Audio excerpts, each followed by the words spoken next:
Hey buddy, so I'm going to help you with the first question. I'm not going to do the rest of the other questions. I'm going to take the first question as an example. You can follow my example so that you do other questions. I'm not going to spoil you. You need to stretch your mind. Now, all right. So the first question was 265 divided by 7, right? So I don't know why is my phone blaring out. Okay. So you know the trick about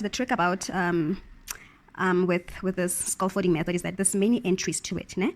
There's many entries to it, right? And the factors that you choose, you can choose any factor. Remember that you can choose any factors, but make sure that the factors that you choose, when you multiply it with this number here, it's not bigger than this one here. You understand?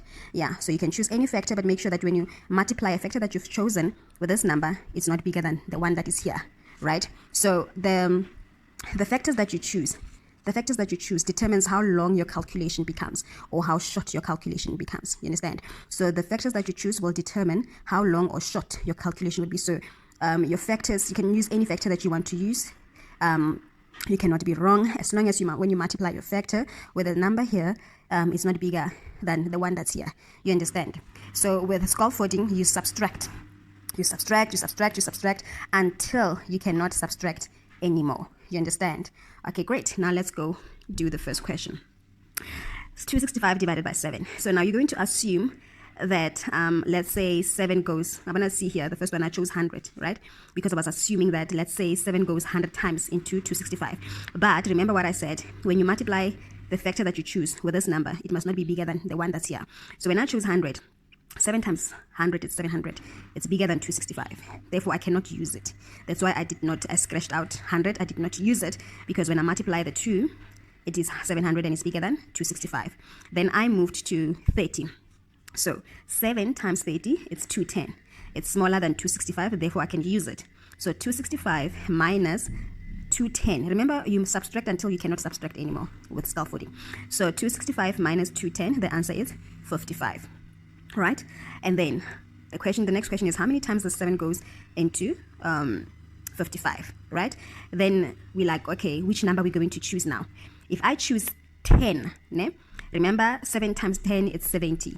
Therefore, 70 is bigger than 55 if I multiply 7 times 10. So therefore, I can't use 10 as a factor because if I multiply it with 7, it's going to be 70 and 70 is bigger than 55. Hence, my next factor was 5 because when I multiply 7 by 5, it gives me 35.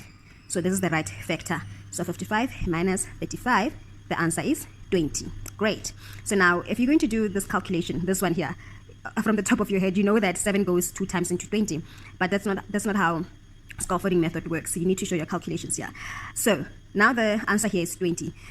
So which factor are you going to use, right? After 5, before I went to 2, I tried 3. Right? But 3 won't work because 7 times 3 is 21. And 21 is bigger than 20. Therefore, I can't use it. And then I chose 2 because 2 times 7 is 14. Then I can use it. It's the right factor. So 2 is the right factor because when I multiply 2 by 7, it's 14. Then I can use it.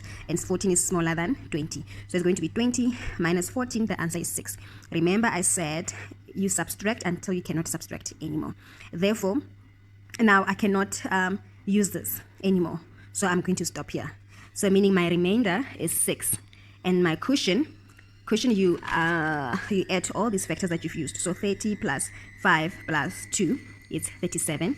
And then the remainder was 7 over this 7 here. This is your final answer. And this is how you show your calculations. So there you go.